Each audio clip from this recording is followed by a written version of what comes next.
Bureau report, DD news. तो जब भी धर्म की बात होती है, धार्मिक संस्थाओं की बात होती है, तो ये एक अत्यंत संवेदनशील मसला है। लेकिन क्या इस पर राजनेताओं के बयानों पर भी गौर नहीं किया जाना चाहिए? हमारा विशेष आज जो इसी से जुड़ा है और कहता है अजमेर का कानूनी मामला और सियासी घमासान। चर्चा के लिए हमारे साथ जुड़े हैं भाजपा के प्रवक्ता शैलेश कौशिक, समाजवादी पार्टी के प्रवक्ता डॉक्टर एसके दुबे भी हमारे साथ जुड़ गए हैं और वरिष्ठ पत्रकार अनंत विजय जी भी हमारे साथ जुड़े हैं। तीनों का बहुत बहुत स्वागत करते हैं। और सबसे पहले डॉक्टर दुबे, आपसे शुरुआत करना चाहूंगी, क्योंकि एक बयान तो हमने सुनाया रामगोपाल यादव जी का, आप ही की पार्टी के हैं, और उन्होंने जिस तरीके से कहा कि छोटे जज देश में आग लगाना चाहते हैं। सांसद इमरान मसूद कांग्रेस के सांसद हैं, कांग्रेस इंडिया गठबंधन में आप ही के साथी है, इसीलिए उनका बयान यहाँ सुनाना चाहती हूँ, जिनमें वो भी ये बात कहते हैं कि इस तरीके के काम जो भाजपा कर रही है पूरे देश में इससे आग लग जाएगी। इस तरह के शब्दों का कि क्या मायने हैं? और अदालती कानून, अदालती प्रक्रिया चल रही है, तो अगर हम इस तरह के बयानों की बात करते हैं तो अदालतों पर जो सवाल उठाए जा रहे हैं, इसके पीछे आखिर मंशा क्या है?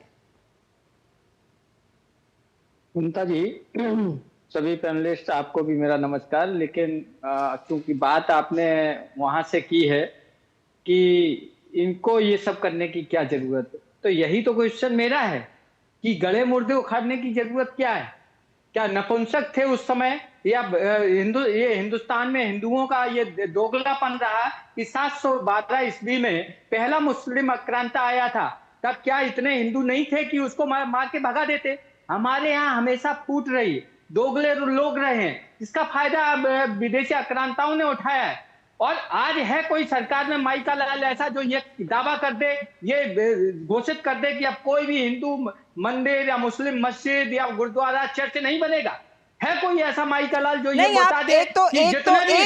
डॉक्टर दुबे, सुनिए, आप अपनी बात जारी रखें, लेकिन कृपया शब्दों का चयन थोड़ा ढंग से करें। आप नेशनल नेटवर्क पे हैं, नेशनल ब्रॉडकास्टर पे हैं। मैं आपसे, आपने ओपनिंग में ही एक शब्द का प्रयोग किया, इसीलिए मैं आपको टोक रही हूँ। अपनी बात रखिए, लेकिन संयमित भाषा में रखिए।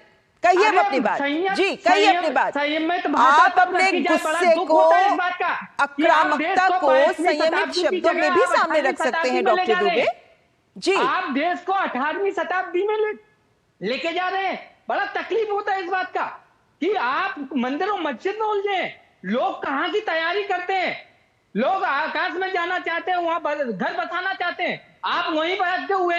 ये सारी करतूतें आपने 2014 में नहीं सुनी होंगी, 2019 के चुनाव में नहीं सुनी होंगी, लेकिन 2024 के चुनाव के रिजल्ट के बाद आप देखिए इसका ग्राफ जो है एकदम बढ़ता चला जा रहा है। अरे भाई, इससे क्या फायदा मिलेगा? इनकी ताकत नहीं है कि मुसलमानों को। डॉक्टर दुबे, अब मैं बोल सकती हूँ जी? आपने अपनी बात रखी सामने, वो आपका नजरिया है जिसमें आपने अपनी बात रखी सामने, लेकिन जो मैं सवाल उठा रही हूं उसका जवाब भी आपने नहीं दिया। ये तमाम मुद्दे, तमाम बिंदु आपकी नजर में अहमियत रख सकते हैं, लेकिन मैं आपसे जो सवाल पूछ रही हूं वो ये कि इन सब के बावजूद जिस तरीके से न्यायिक प्रणाली पर सवाल उठाया जा रहा है, जजों पर सवाल उठाया जा रहा है और भड़काऊ बयान दिए जा रहे हैं, संभल का उदाहरण हमारे सामने है, क्या आप इसको जायज ठहराएंगे? नहीं, कौन सा भड़काऊ भाषण है आप बताइए?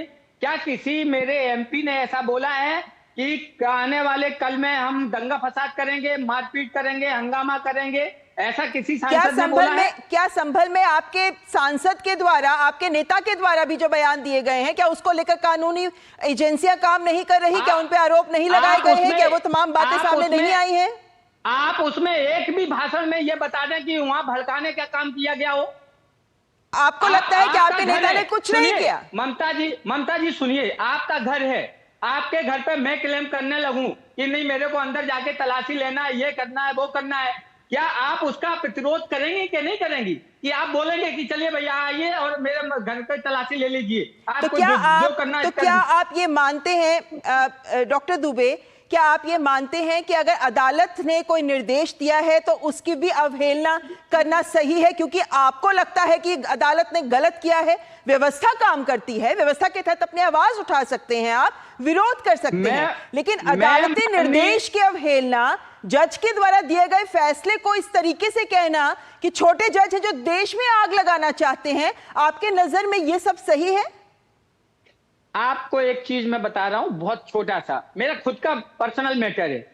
मैं पिछले 4-5 साल से एक केस में, खेती के केस में कोर्ट के धक्के खा रहा हूं। आज तक वो केस पटल पर नहीं आया, तहसीलदार की कचहरी पर। आप विचार करिए। और यहां एक जज ऐसा है जो इमीडिएटली सामने वाले को सुने बिना सब कुछ जजमेंट कर देता है, आदेश दे देता। मैं तो अगर इस अभी तरीके इसमें के आदेश भी नहीं है, अभी तो इसको सिर्फ स्वीकार किया गया है याचिका को, अभी तो नोटिस दिए गए हैं, अभी तो कार्रवाई की शुरुआत है। सम्मल वाले केस की बात बता रहा हूं, सम्मल वाले केस की जी। सम्मल वाले, अगर इस तरीके का सिस्टम अगर बाबा और या माननीय प्रधानमंत्री जी लाते हैं तो मैं उसका वेलकम करता हूं। चलिए, आपने जो सवाल जी, हमारे साथ शैलेश कौशिक जी भाजपा के जुड़े हुए हैं, उनसे ही सवाल ले लेते हैं ये, क्योंकि शैलेश जी अगर हम देखें तो हम ये पाते हैं कि विपक्ष के द्वारा लगातार इस मुद्दे पर, चाहे हम संभल की बात करें या फिर हम अजमेर शरीफ दरगाह की बात करते हैं, जिसमें अदालत ने कहा है कि भाई अब नोटिस जारी किया है विभिन्न पक्षों को और अब जवाबदेही होगी, लेकिन मामला आगे बढ़ेगा।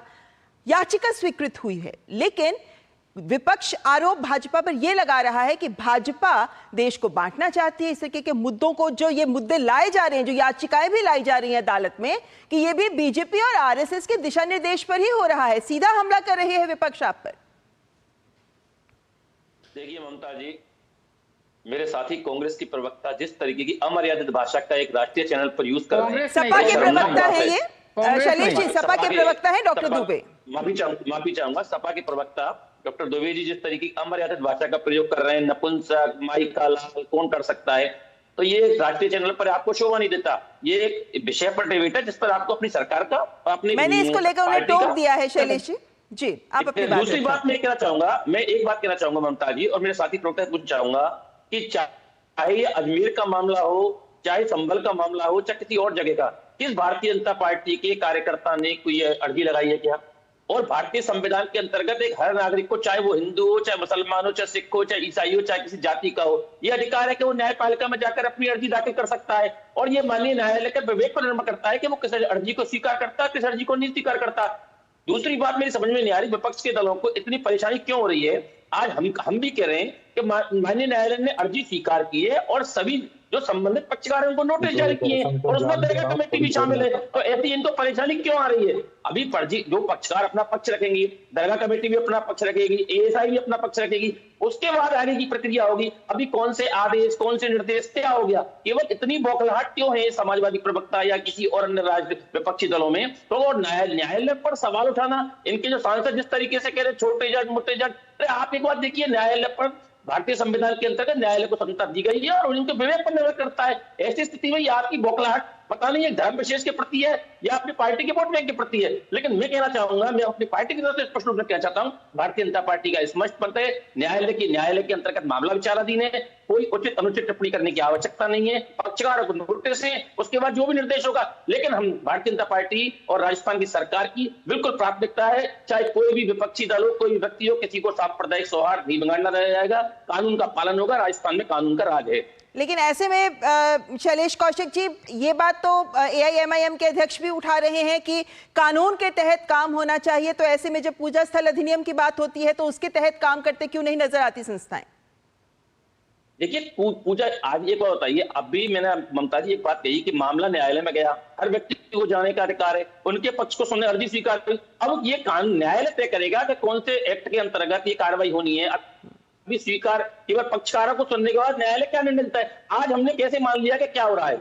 आज हम कैसे मान सकते हैं कि न्यायालय क्या निर्णय देगा आज? लेकिन दिक्कत ये है कि ये जो जिसने भी ये समाजवादी पार्टी विपक्ष के लोग हैं, जिस तरीके से पूर्व में निर्णय हुए हैं, जिस तरीके पूर्व में कार्रवाई हुई है, कहीं ना कहीं मुस्लिम आक्रांताओं ने देश के मंदिरों पर जब सोने की चिड़िया का जैसे आक्रमण किया था, और कहीं ना कहीं व्यक्ति, लेकिन ये सब कुछ भारतीय जनता पार्टी की सरकार में, भारत के संविधान में तय है, जो कुछ होगा न्यायपालिका के निर्णय से होगा, चाहे किसी के पक्ष में हो, किसी के पक्ष में नहीं हो। जी जी जी, अनंत जी हमारे साथ जुड़े हुए हैं, वरिष्ठ पत्रकार। जी, मैं अनंत जी को भी चर्चा में लाना चाहूंगी।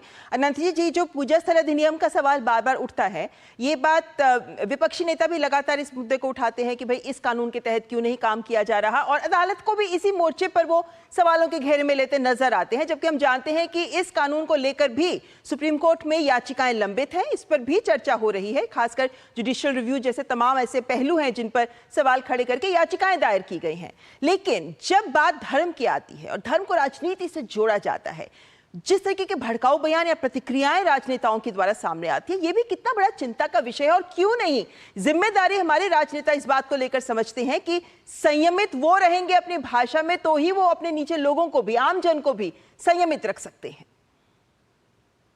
ममता जी, प्रश्न बहुत अच्छा है। अगर नेता हमारे संयमित रहेंगे तो राजनीति की और सियासी रोटियां किस आग पर सेकेंगे। मैं सिर्फ इतना कहना चाहता हूं कि आपने बहुत सुंदर डिबेट आज शुरू की, और आज जिस प्रकार से रामगोपाल यादव जी ने वक्तव्य दिया है, और छोटे जज कोई छोटा बड़ा नहीं होता, वो न्यायालय की जब कुर्सी पर बैठता है जज, तो जज होता है। मुझे तो लगता है सुप्रीम कोर्ट को रामगोपाल यादव जी के इस बयान का संज्ञान लेते हुए, उनको तलब करते हुए इस बात पर न्यायालय की अवमानना का केस चलाना चाहिए। क्योंकि ये पिछले कई दिनों से मैं डिबेट्स में सुन रहा हूं और देख भी रहा हूं कि समाजवादी पार्टी के लोग निचली अदालतों के जजों के इंटीग्रिटी पर सवाल उठा रहे हैं। और ये इंटीग्रिटी पर सवाल उठाना, ये संविधान प्रदत्त अधिकारों पर प्रश्न उठाना है। ममता जी, मंदिर मस्जिद का क्या होगा, संभल में क्या हुआ, समाजवादी पार्टी के हमारे मित्र बहुत सारी बातें कर रहे थे कि घर में कोई घुस जाएगा। घर में कोई पहली बार नहीं घुस रहा था, उसका एक बार सर्वे हो चुका है। और जिनको घर में घुसने पर किसी प्रकार की कोई आपत्ति थी, वो अदालत जा सकते थे। इसका मतलब हिंसा का सहारा नहीं लिया जा सकता है। तो मैं सिर्फ इतना कहना चाहता हूं कि नेताओं को अब बहुत संयमित रहने की आवश्यकता है। अब क्या, हमेशा से संयमित रहने की आवश्यकता थी, लेकिन वो समाज के दो धड़ों को जब तक लड़ाएंगे नहीं। और ये देखिए, जिस प्रकार से समाजवादी पार्टी ने 9 में से 7 सीटें हारी हैं उत्तर प्रदेश में, उसके बाद से उनके नेता अदालतों को लेकर एक प्रश्न उठाकर अल्पसंख्यकों के मन में एक बेवजह का शक पैदा करने का प्रयास कर रहे हैं। हो सकता है इनसे उनको कुछ वोट मिल जाए, लेकिन जिस संविधान को बचाने की वो वकालत करते रहे, या जिस संविधान को बचाने की बिना पर उत्तर प्रदेश में उनको सफलता मिली पिछले लोकसभा चुनाव में, तो उनको लगता है कि उसी आधार पर वो अगर अब इसको उठाएंगे। रामगोपाल यादव जी बड़े पढ़े लिखे और प्रोफेसर रह चुके हैं, और माना जाता है कि बड़े संवेदनशील होकर वो अपना बयान देते हैं। लेकिन इस बयान पर उनके बारे में उनको प्रश्नों के घेरे में तो खड़ा करना ही पड़ेगा। और प्रश्नों के घेरे में अगर मीडिया खड़ा करे, अदालत उनको प्रश्नों के घेरे में खड़ा करे, मुझे लगता है कि जिस प्रकार से सुप्रीम कोर्ट हर मसले पर नजर रखता है, उसी प्रकार से सुप्रीम कोर्ट को इस आपत्तिजनक बयान पर भी, और ये उनका पहला बयान नहीं है, उनके पार्टी के एक और प्रवक्ता ने एक दिन छोटे मोटे जजों, शिशु मंदिर और इन सब से जोड़कर प्रश्न उठाया था।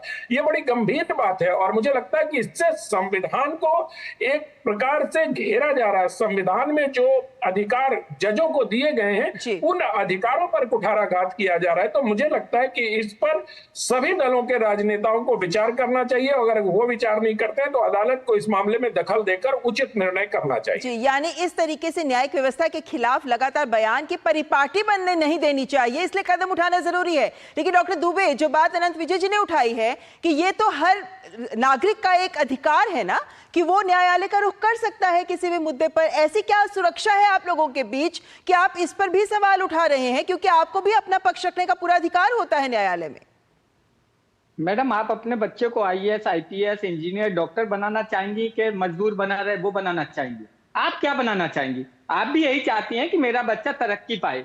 आप अगर 18वीं शताब्दी और 16वीं शताब्दी, 15वीं शताब्दी के मुद्दों को लेके आप उसका बवंडर बनाएंगे तो कैसे ये देश आगे बढ़ेगा? हमारी चिंता ये है। हमारी इसका चिंता मतलब ये है नहीं कि आप याचिकाकर्ता पर सवाल उठा रहे हैं कि याचिका ही क्यों गई इस तरीके की, याचिका को एंटरटेन ही क्यों किया गया? याचिकाकर्ता नहीं, ये बीजेपी का प्रोपेगेंडा है। ये बीजेपी ने पूरा प्लानिंग किया रखा है। लेकिन अगर किसी नागरिक को संवैधानिक अधिकार है कि वो अपनी सोच को लेकर एक याचिका दायर कर सकता है, और नियमों के तहत, प्रक्रिया के तहत अगर न्यायालय उसे स्वीकार करता है और उस पर काम एजेंसी शुरू करती है, तो क्या यह सही नहीं है कि आप अपने तर्क सामने रखें, अपना मजबूत पक्ष सामने रखें और न्यायालय में प्रक्रिया के तहत काम करें? ये सर की बयानबाजी का क्या मतलब है जब आप सवाल उठाते हैं जजों पर? इस देश में दूसरे कई ऐसे मुद्दे हैं जिनकी जरूरत है विकास के लिए, जिनको हमें रास्ता देना है। लेकिन आज परिस्थिति ऐसी बना दी है 240 सीटें आने के बाद कि अब इनको ऐसा लगता है कि जब तक हिंदू मुस्लिम नहीं होगा, हमारी संख्या में बढ़ोतरी नहीं होगी। मैं आपको बता दूं, अनंत विजय जी जो बोल रहे थे कोर्ट की बात, अरे सबसे ज्यादा भ्रष्टाचार तो कोर्ट में है, ये मैं बता रहा हूं।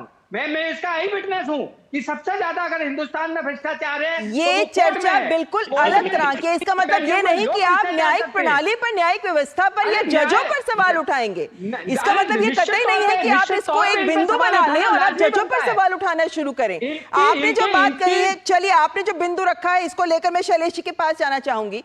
शैलेश जी, बात वही है कि इनका तर्क यही है कि भाई भ्रष्टाचार है हर व्यवस्था में या न्यायिक व्यवस्था में, तो उसके चलते ये किसी भी तरीके का व्यवहार कर सकते हैं जो सही नहीं है। सवाल उठाना गलत है, वो भी न्यायिक व्यवस्था के ऊपर। लेकिन बीजेपी एक चीज मैं बताना संक्षेप चाहूंगा, में। सिर्फ एक एग्जाम्पल संक्षेप में। एक शायद आपको भी मालूम हो कि कानपुर का एक पोस्ट ऑफिस पोस्टमैन था, उसने 25 साल बाद केस जीता। आप विचार करिए, वो बेचारा रिटायर हो गया, 65 साल का हो गया। ये एक उसको अलग मुद्दा है, जज ये एक नहीं अलग मुद्दा है डॉक्टर दुबे, ये एक अरे अलग मुद्दा है ऐसा जिसको आप नहीं। लेकर जा रहे हैं। ये लेकिन सिस्टम बनाना मैं पड़ेगा। सवाल तो नहीं, उसके अभी तो वहाँ उसके भी है। बावजूद हमारे देशवासियों का विश्वास न्यायिक प्रक्रिया में कम नहीं हुआ है। जब कुछ प्रॉब्लम होती है तो लोग न्यायालय का रुख करते हैं इसी अपेक्षा के साथ कि न्याय मिलेगा। लेकिन शैलेश जी, इस पूरे मुद्दे को राजनीति की नजर से ही देखा जाना चाहिए, या जिस तरीके के उदाहरण डॉक्टर दुबे दे रहे हैं कि भाई इस तरीके की व्यवस्था है तो इसलिए हम इस तरीके की बात कर रहे हैं, कैसे जस्टिफाई कर सकते हैं इसे? देखिए ममता जी, डॉक्टर दुबे की बातों पर प्रतिक्रिया देने की बजाय मुझे तो ज्यादा हंसी आती है कि देश की न्यायिक प्रणाली पर इस तरीके से ये अपने पर्सनल अनुभवों को एक राष्ट्रीय चैनल पर जोड़ रहे हैं। लेकिन दूसरी महत्वपूर्ण बात ये, दिक्कत इनकी नहीं है, दिक्कत इनके नेताओं की है। जैसे रामगोपाल जी ने दी, जैसे चाहे वो मसूद जी चाहे दे रहे हैं, चाहे कांग्रेस और इंडी गठबंधन के तमाम इनकी जो साथी है वो देते हैं। आज दिक्कत समस्त विपक्षी दल के साथ दिक्कत ये है कि अगर ये चुनाव हारते हैं तो ईवीएम पर सवाल उठाते हैं, अगर ये जाते हैं तो ये चुनाव आयोग पर सवाल उठाते हैं, अगर इनकी जमानत नामंजूर हो जाती है तमाम इनके गठबंधन के सहयोगी दलों की, चुनाव न्यायपालिका पर सवाल उठाते हैं, और मगर इनको जमानत मिल जाती है तो ये लोकतंत्र की जीत बताते हैं। दिक्कत यह है कि इनकी खुद की मानसिकता क्लियर नहीं है, इनके लिए केवल एक बीजेपी टारगेट है।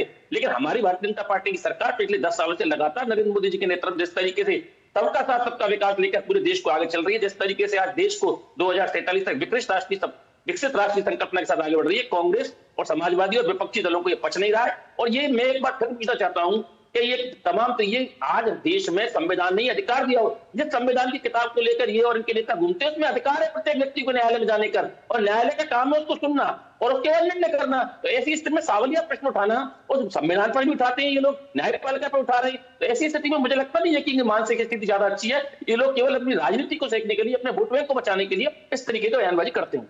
जी बिल्कुल, लेकिन यहाँ पर बहुत संक्षेप में चलते चलते अनंत विजय जी आपसे एक प्रतिक्रिया लेना चाहूंगी इस मुद्दे पर, क्योंकि आक्रामक तेवर देखकर यही लगता है विपक्ष के कि जिस तरीके से वो संसद को भी बाधित कर रहे हैं संभल के, उसको देखते हुए यही लगता है कि आने वाले वक्त में भी इस मुद्दे को वो शांत नहीं रहने देंगे। बिल्कुल नहीं रहने देंगे, क्योंकि ये एक ऐसा मुद्दा है जिसको भड़काकर ही मतलब वोट की सियासत की जा सकती है। मैं दुबे जी से बहुत सहमत हूं ममता जी, उन्होंने न्यायिक प्रक्रिया में सुधार की बात की है, उसमें सुधार अब जरूर होना चाहिए। जजमेंट होना और न्याय होते हुए दिखना दोनों आवश्यक है। जल्दी न्याय हो, तुरंत न्याय हो, इसकी आवश्यकता है। लेकिन दुबे जी को यह समझना होगा और उनके पार्टी के नेताओं को भी यह समझना होगा कि आप न्यायाधीशों की मंशा पर सवाल नहीं खड़े कर सकते, आप उनकी इंटीग्रिटी को प्रश्नांकित नहीं कर सकते। अगर आप ऐसा करेंगे तो मुझे लगता है कि आप न्यायालय की अवमानना के दायरे में खुद को प्रस्तुत करेंगे। चलिए, अपने मेहमानों से अनुरोध करूंगी फिलहाल हमारे साथ बने रहिए, क्योंकि एक ब्रेकिंग आ रही है।